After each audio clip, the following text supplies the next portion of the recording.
Hello students, in today's video lesson we are starting another part of electromagnetism, that is force acting on a charged particle when the charged particle enters in a uniform electric field and magnetic field. So we will study these two topics separately. First we are studying that the motion of a charged particle in a uniform electric field. After that we will study about the motion of a charged particle in a uniform magnetic field. And after completing these two topics, we will discuss the application of these two topics, that is cyclotron. Cyclotron है वो based होता है किसके ऊपर? When a charged particle is subjected to under magnetic field as well as electric field. तो दोनों के बारे में स्टडी करते हैं हम लोग साइक्लोट्रॉन के अंदर. ये प्रिंसिपल होता है साइक्लोट्रॉन का. तो साइक्लोट्रॉन के प्रिंसिपल मतलब साइक्लोट्रॉन डिस्कस करने से पहले आपको पता होना चाहिए कि एक चार्ज पार्टिकल अगर यूनिफॉर्म इलेक्ट्रिक फील्ड में एंटर करता है तो इलेक्ट्रिक फील्ड उस चार्ज पार्टिकल के ऊपर कैसे फोर्स लगाती है and what would be the path of that charge particle. Charge particle का पाथ क्या होगा. ठीक है, तो सबसे पहले let we consider X axis and Y axis. ठीक है, एक कोऑर्डिनेट सिस्टम के बारे में डिस्कस कर रहे हैं हम लोग. इधर हमने एक्स एक्सिस कंसीडर कर ली, ऊपर की तरफ वाई एक्सिस कंसीडर कर ली हमने. ठीक है, और एक चार्ज पार्टिकल लेट वी से हम लोग बोलते हैं कोई चार्ज पार्टिकल था, वो चार्ज पार्टिकल लेट वी से यहाँ से स्टार्ट करता है, ओ पॉइंट से चलना स्टार्ट करता है. ठीक है, उस चार्ज पार्टिकल का क्यू हम लोग चार्ज क्यू से डिनोट कर रहे हैं उसका charge, and mass of charge particle आपने एम से डिनोट कर रखा है, तो यहाँ मैं एम दिखा देता हूँ. ठीक है, तो आप बोल सकते हो consider a charge particle moving along X axis, okay, having charge Q and mass M. ठीक है, वो चार्ज पार्टिकल मूव करता हुआ एक यूनिफॉर्म इलेक्ट्रिक फील्ड में क्या करता है, एंटर करता है. ठीक है, तो लेट वी से अगर वहाँ पे कोई इलेक्ट्रिक फील्ड प्रेजेंट नहीं होती, ठीक है, तो मान लेते हैं वो चार्ज पार्टिकल स्ट्राइक से स्क्रीन एक स्क्रीन के ऊपर जाके टकराता है. ठीक है, अगर if there is no electric field in this region then the charge particle would strike the screen on let we say a point के ऊपर जाके स्क्रीन के ऊपर गिरता है. क्लियर है?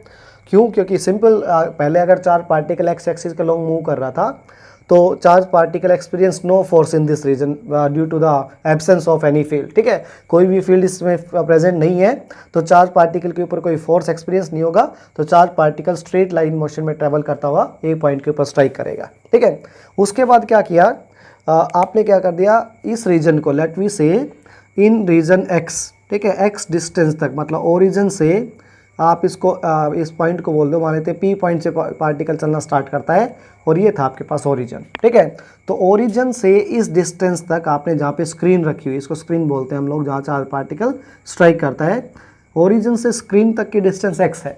तो इस एक्स रीजन में आपने ए uniform electric field is setup, एक यूनिफॉर्म इलेक्ट्रिक फील्ड आपने सेटअप कर दिया है इन द अपवर्ड डायरेक्शन के अंदर. ठीक है, तो उस इलेक्ट्रिक फील्ड को यूनिफॉर्म दिखाने के लिए आप अपवर्ड डायरेक्शन के अंदर एरोज शो कर देते हो, ऐसे एरो शो कर दिया आपने अपवर्ड डायरेक्शन के अंदर. क्लियर है? अब उस अपवर्ड डायरेक्शन में एरो शो करने के बाद क्या हुआ, जब चार्ज पार्टिकल पी पॉइंट से मूव करना स्टार्ट करता है और वाई एक्सिस को जैसे ही क्रॉस करता है charge particle, it enters in a uniform electric field, एक यूनिफॉर्म इलेक्ट्रिक फील्ड में एंटर करता है. The direction of that electric field is from bottom of the plane to the top of the plane. ठीक है, मतलब नीचे से ऊपर के डायरेक्शन में इलेक्ट्रिक फील्ड क्या होती है, एक्ट होती है. ठीक है, तो क्या करेगी, when this Q charge particle enters in this E electric field, this charge particle experience some force. इसके ऊपर क्या लगता है, फोर्स लगता है. Force acting on the charge particle by the electric field, हमने फॉर्मूला पढ़ता है F इक्वल टू QE के बराबर होता है. ठीक है, if this charge particle is positive then this force will be acting in the same direction as that of electric field, and on the other hand if this charge particle was a negative charge particle या would be a negative charge particle, अगर negative charge particle होता तो उस case के अंदर the force acting on the charge particle will be opposite to the direction of electric field. ठीक है, क्योंकि हमारे पास यहाँ पे पॉजिटिव चार्ज है तो electric field positive charge particle के ऊपर ये फोर्स लगाती है. ये फोर्स आपने लिख दिया है यहाँ पे. ठीक है, okay, what would be the direction of this force, इसको समझने की कोशिश करना. Since electric field is acting along Y axis, electric field है वो वाई एक्सिस के अलोंग एक्ट हो रही है. क्लियर है? तो चार्ज पार्टिकल के ऊपर जो ये फोर्स लगेगा, this force will also be acting along the Y axis on the charge particle. Charge particle के ऊपर ये फोर्स भी वाई एक्सिस पे लगेगा। तो पहले चार्ज पार्टिकल एक्स एक्सिस के अलोंग मूव कर रहा था, वाई एक्सिस के अलोंग जब चार्ज पार्टिकल के ऊपर फोर्स लगेगा तो आप ये बोलोगे only direction of charge particle, only direction of charge particle will be changed, direction of charge particle will be changed by this force, by the application of this force, या बोल देते हो by this force। इस force से charge particle की सिर्फ क्या change होती है, डायरेक्शन चेंज हो जाती है। क्लियर है।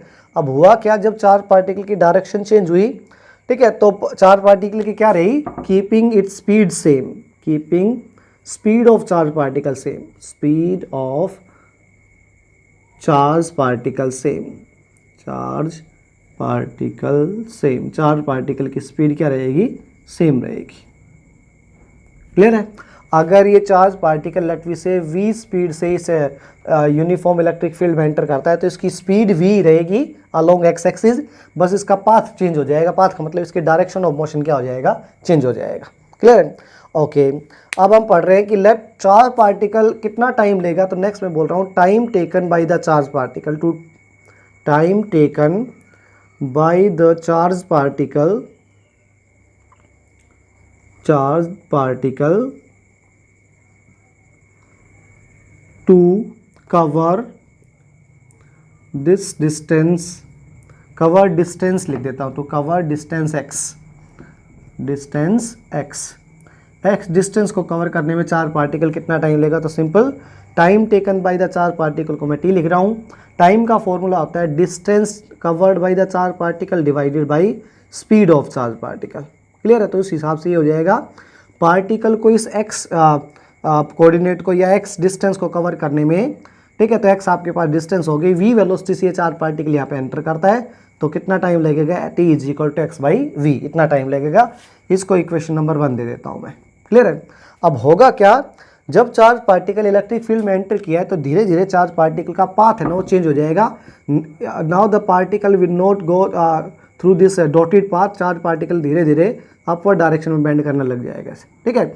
और अपवर्ड डायरेक्शन में बेंड करता करता लेट वी से यहाँ तक पहुँचते पहुँचते उसका जो डिफ्लेक्शन है अलोंग वाई एक्सिस, ठीक है, वाई एक्सिस उसका डिफ्लेक्शन वाई के बराबर हो जाता है, तो मैं वाई बोल देता हूँ, छोटा वाई लिख देते हैं। Let Y be the deflection of this charge particle when it has crossed a distance of x in the uniform electric field acting along y direction, ठीक है। तो y डिस्प्लेसमेंट हो गया। उसके बाद क्या होगा, जब चार्ज पार्टिकल यहाँ तक उसका y डिस्प्लेसमेंट हुआ, ठीक है, यहाँ स्क्रीन थी और यहाँ इसके बाद चार्ज पार्टिकल, मतलब इसी के बाद आप बोल सकते हो, इसके बाद चार्ज पार्टिकल सीधे पाथ में क्या करेगा, मूव करेगा। तो इसके बाद मैं लिख देता हूँ, जैसे ही चार्ज पार्टिकल इलेक्ट्रिक फील्ड से बाहर आएगा, the charge particle will move in straight line motion, ठीक है। तो charge particle straight line motion में क्या करेगा, ट्रेवल करेगा। तो ये बैंड आया है जो चार्ज पार्टिकल के पाथ में, ये सिर्फ इलेक्ट्रिक फील्ड के अंदर, मतलब इस एक्स रीजन के अंदर आया है, ठीक है। इस बैंड को आपको फाइंड आउट करना है, आपको डिफ्लेक्शन निकालना है, ठीक है। तो आप फाइंड आउट करना चाहते हो कि if y is displacement of charge particle along O Y direction, O से वाई डायरेक्शन में डिस्प्लेसमेंट हो गया y चार्ज पार्टिकल का, ठीक है। तो आप निकालना चाहते हो कि ये डिफ्लेक्शन कितना है। तो जब भी आपको डिफ्लेक्शन फाइंड आउट करना हो तो हम लोग फिजिक्स के अंदर डिफ्लेक्शन फाइंड आउट करने के लिए या डेविएशन फाइंड आउट करने के लिए हम लोग क्या करते हैं, second equation of motion use की जाती है, s is equal to U T plus half A T square, ये इक्वेशन हम यूज करते हैं, ठीक है। Since particle is deflecting along Y axis, ठीक है, तो डिफ्लेक्शन अलोंग वाई एक्सिस हो जाएगा, initial velocity of the particle along Y axis हो जाएगा, और एक्सेलरेशन भी आपको अलोंग वाई एक्सिस कंसीडर करना पड़ेगा, ठीक है। क्योंकि चार्ज पार्टिकल पे फोर्स लग रहा है वो आप ऑलरेडी कैलकुलेट कर चुके हो, चार्ज पार्टिकल का मास आपको पता है, तो according to Newton second law F is equal to ma, the acceleration of the charge particle along y axis would be equal to force acting on the charge particle along y axis divided by mass of charge particle। Clear है। Force acting on the charge particle along y axis हो जाएगा आपके पास QE के बराबर था, ठीक है, और mass of the charge particle था डिवाइडेड बाई m के बराबर। ये आपकी इक्वेशन नंबर सेकंड। तो आपके पास एक्सेलरेशन आ गया along y axis, आपके पास टाइम आ गया, और initial velocity of the charge particle along Y axis, ठीक है। तो इनिशियली चार्ज पार्टिकल सिर्फ एक्स एक्सिस पे मूव कर रहा था, तो वाई एक्सिस का अलोंग इनिशियल वेलोसिटी क्या हो जाएगी, 0 हो जाएगी, ठीक है। क्योंकि ये हमें सारी चीजें पता चल गई, तो इसको पुट कर देते हैं। डिफ्लेक्शन अलोंग वाई एक्सिस, ठीक है। तो चार्ज पार्टिकल का वाई एक्सिस पे डिफ्लेक्शन वाई के बराबर हुआ है, it is equal to initial velocity of charge particle along Y axis 0 है, तो ये 0 बन जाएगी, कंप्लीट टर्म 0 इंटू टी लिख दोगे आप, 0 ही बन जाएगी, ठीक है। Plus 1/2 as it is. Acceleration of charge particle along Y axis हुआ है QE डिवाइडेड बाई m के बराबर, QE डिवाइडेड बाई m, ठीक है, into time of the charge particle था, आपने टाइम कितना लिया था चार्ज पार्टिकल को क्रॉस करने में, x/v के बराबर टाइम लिया आपने, उसका स्क्वायर कर देंगे तो ये बन जाएगा x² डिवाइडेड बाई v² के बराबर। क्लियर है। अब आपको निकालना है कैसे वेरी करता है, तो आप डिफ्लेक्शन आपको फाइंड आउट करना है लेट वी से, तो आप x² को एक साइड कर लेते हो, ये x² आपने एक साइड ले लिया, ठीक है। तो क्या बन जाएगा 2mv² divided by QE times of y हो गया, ये देखो ये बन गया, ठीक है। और जो आपने ये टर्म लिखी है 2m का मतलब मास ऑफ इलेक्ट्रॉन है, v का मतलब velocity of electron along x-axis, q is the charge on the particle, e is the uniform electric field in which the particle enter। तो ये कंप्लीट जो क्वांटिटी हो गई, दिस कंप्लीट क्वांटिटी इज कैसी है, ये variable quantity, sorry constant quantity है, तो इसको हम लोग किसी पर्टिकुलर कांस्टेंट से डिनोट कर देते हैं, तो x² एज इट इज लिख दिया। Let this constant is denoted by k, इस कांस्टेंट को आपने k से डिनोट कर दिया, टाइम्स ऑफ क्या हो गया, y के बराबर हो गया। क्लियर है। ये आपकी कंप्लीट क्या है, इक्वेशन आई है।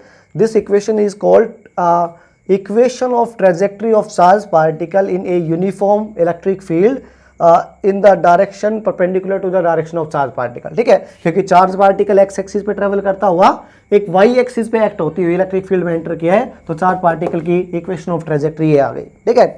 और मैथमेटिक्स वाले पहचान पा रहे होंगे, this equation is equation of parabola. ये किसकी इक्वेशन है, इक्वेशन ऑफ पैराबोला है ये, ठीक है, पैराबोला की इक्वेशन है, ठीक है। इस पैराबोला की इक्वेशन में हम लोग क्या करते हैं, कैसे जाएगा चार्ज पार्टिकल, तो पैराबोला में आपको समझाया जाता था मैथमेटिकल टूल्स के अंदर कि चार्ज पार्टिकल उस तरफ डिफ्लेक्ट होगा x और y में से जिसकी पावर कम है, तो y की पावर कम है, तो आप बोलोगे कि अगर आपके पास ऐसा कुछ होता, ये x एक्सिस होती, ये y एक्सिस होती, यहाँ इलेक्ट्रिक फील्ड अपवर्ड डायरेक्शन में एक्ट हो रही होती है, ऐसे अपवर्ड डायरेक्शन में इलेक्ट्रिक फील्ड एक्ट हो रही है इस डायरेक्शन के अंदर, और जब एक q charge particle m mass का, एक q charge particle m mass का एक इलेक्ट्रिक फील्ड में एंटर कर जाता, तो electric that charge particle will bend towards the y axis, ऊपर की तरफ बेंड हो जाता, तभी इसके पाथ को हम लोग बोल रहे हैं इक्वेशन ऑफ पैरा या पैराबोलिक पाथ हो जाएगा इसका, ठीक है। तो समझे क्या हम लोग ये समझे हैं कि जब भी एक चार्ज पार्टिकल v वेलोसिटी से मूव करता हुआ, ठीक है, m मास का चार्ज पार्टिकल एक यूनिफॉर्म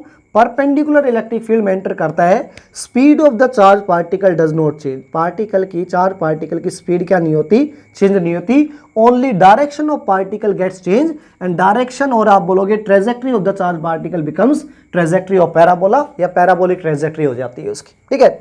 ओके, ये तो तब था जब एक चार्ज पार्टिकल इलेक्ट्रिक फील्ड के परपेंडिकुलरली एंटर करे। अगर ऐसा हो तो कि इलेक्ट्रिक फील्ड ऐसे एक्ट हो रही है, means electric field is acting along X axis, और वो m मास का q charge particle v velocity से उसी डायरेक्शन में एंटर कर जाता है जिस डायरेक्शन में इलेक्ट्रिक फील्ड है, उस केस के अंदर direction of charge particle will not change, only speed component would be change, और हम कहेंगे particle would accelerate at that time, उस टाइम पे पार्टिकल क्या करेगा, एक्सेलरेट करेगा, तो पार्टिकल का मोशन हो जाएगा एक्सेलरेटेड मोशन हो जाएगा, ठीक है। अगर इसी का उल्टा केस लेते कि ये q charge particle m mass का opposite to the direction of electric field enter कर जाता, तो इस चार्ज पार्टिकल की velocity with respect to time decrease हो जाती, तब उस चार्ज पार्टिकल के मोशन को हम बोलते रिटार्डेड मोशन, ठीक है, उसको कहा जाता है रिटार्डेड मोशन। तो ध्यान रखना, जब charge particle enters in the same direction as that of electric field, accelerate होता है चार्ज पार्टिकल, एक्सेलरेट का मतलब speed of the charge particle would increase. जब अपोजिट डायरेक्शन एंटर करता है, मतलब 180 डिग्री से एंटर करता है, तो रिटार्डेड मोशन होता है, वेलोसिटी बोल दो या speed of the charge particle decreases with respect to time. और जब भी चार्ज पार्टिकल इलेक्ट्रिक फील्ड के अंदर परपेंडिकुलरली एंटर करता है, तो speed component of the charge particle remains unchanged, whereas the path of charge particle become parabolic path. तो हम लोग बोलेंगे या पार्टिकल का पाथ हो जाएगा पैराबोलिक, ठीक है, the charge particle would cover parabolic trajectory. Trajectory कैसी हो जाएगी आपकी, पैराबोलिक ट्रेजेक्टरी एक चार्ज पार्टिकल। ठीक है, तो इसमें यही डिस्कस करना था। नेक्स्ट टॉपिक के अंदर हम पढ़ेंगे motion of charge particle in uniform magnetic field, वो आपने नेक्स्ट लेक्चर में डिस्कस करेंगे। Thank you.